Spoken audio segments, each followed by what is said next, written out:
Okay, so I'm a little bit worried about this engine. It's a Ferrari engine. And, Yeah. you know, so I've heard all the rumours that they're really finicky, delicate, etc., etc. I mean, is that true, or is that just like No, hearsay? no. An engine's an engine, isn't it? Yeah. So basically, Ferrari engines, no problem. No, No. no. You're not worried. I'm not No, worried. no. So this is a later Ferrari Dino engine. So this is the 2.4 litre V6.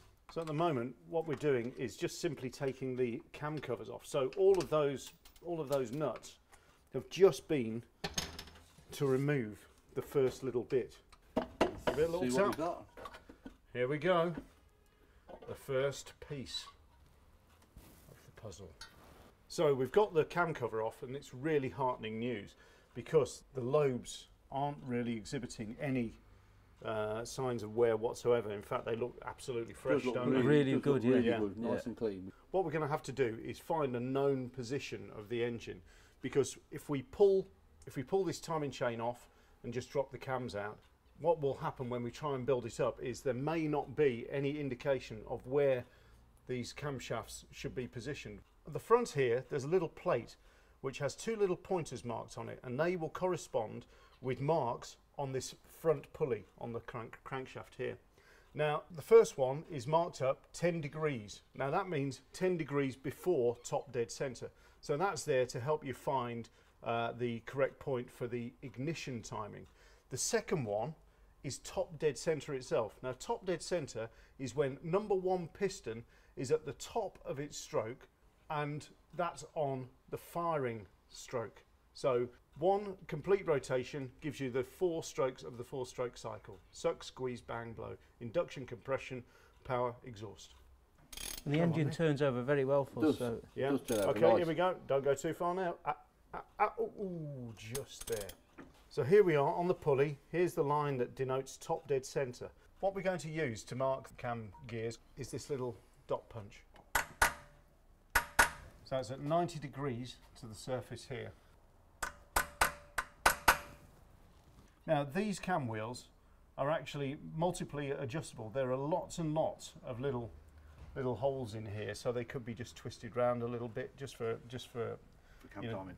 for different cam timing. what we'll always do is mark 1 for the inlet and 2 for the exhaust. Oh, okay. So Cool. that we can identify which Yeah. one goes on which cam. So that's the inlet cam That's there. the inlet cam, and this one is the mark. exhaust cam. Yeah. Okay. Okay, so now we've got 2 dots on there. It's quite an easy reference point. Right, so also we're just taking the timing chain tensioner off, and now we'll just pull this out, and that's actually stopping this chain from going slack. If this chain's slack, it can jump over the teeth. If it jumps over the teeth, then the timing goes out, so the engine runs like a bag of nails, and we don't want that to happen at all.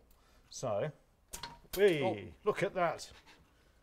I nearly lost it now. There was some pressure on that. So there we go, we've got quite a strong spring there, actually keeping that chain tense. Well, actually, it's got a sprocket on it, so that actually presses into the chain goes around like that, that pushes in, keeping that chain nice and tight, and actually, that's a really meaty design, actually. So now, we can actually pull these cam wheels forward. Plastic Mac hammer. Snap on. Hey, never heard of them. There we are. We need to put them somewhere safe where we can't find them. Okay, don't we?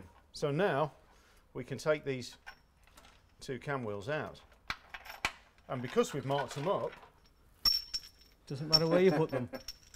so having all of this amount of potential adjustments on these cams, that's not normally the case on, No. on No. standard production engines. No, is not it? only something like the Ferrari and more exotic engines that will go to the trouble of getting the cam timing so precise. You know, the actual genus of this engine is from a Formula 2 car, yeah, isn't it? Yeah.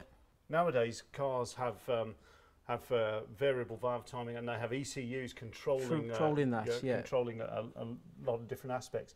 Whereas here, this can be set in different positions, so the valves can open earlier or later, depending on the state of tune of the engine. This is hand-built precision motoring. Absolutely. So, in fact, we're standing on the shoulders of giants. Yes. Okay, so let's take these numbered caps off. So these are all numbered. This is 16, 15, 14, 13, 12, 11, 10, 9, and then we'll have 1 to 8 over there. Yeah. So there we go. That is our exhaust camshaft on the left bank. And I'll mess about with getting this one off then. I'm just giving them a little wiggle because the valve springs are pushing up against the cam in certain positions, where it's in certain positions. I would suggest that this does so far indicate that this engine was indeed rebuilt at the same time. So it's all looking... It's been well looked after. Yeah. The reason we're taking the cylinder heads off is because the engine has been standing for so long and we don't know the history of the engine either. So now we're ready to actually extract the head from the engine. Beautiful. Off comes the cylinder head. Right, so let's tip it on its end there. So looking at the head, well, the head actually looks okay. There don't appear to be any stuck valves. So here we have the valve buckets. Now if I haul this out, you can see underneath there's a valve stem, and this cover here, or this cup, actually retains the valve spring. There are 2 little collets which are like little wedges that go in down there.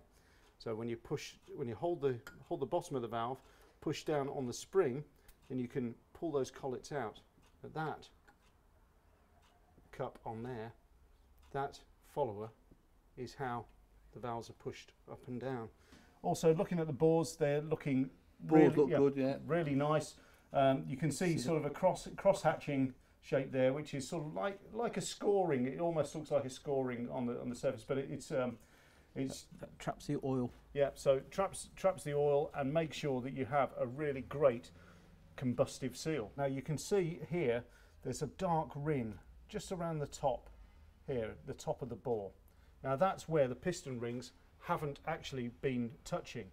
So if you feel around there, just with your fingernail, for a lip, which there isn't on this. There isn't one at all on this. Nowhere at all, is there? So that means for its year and age, it's done really well. Yeah. So this engine is hardly worn at all.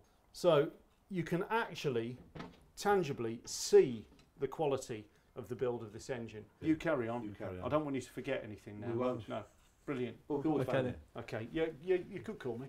That was easy, wasn't it?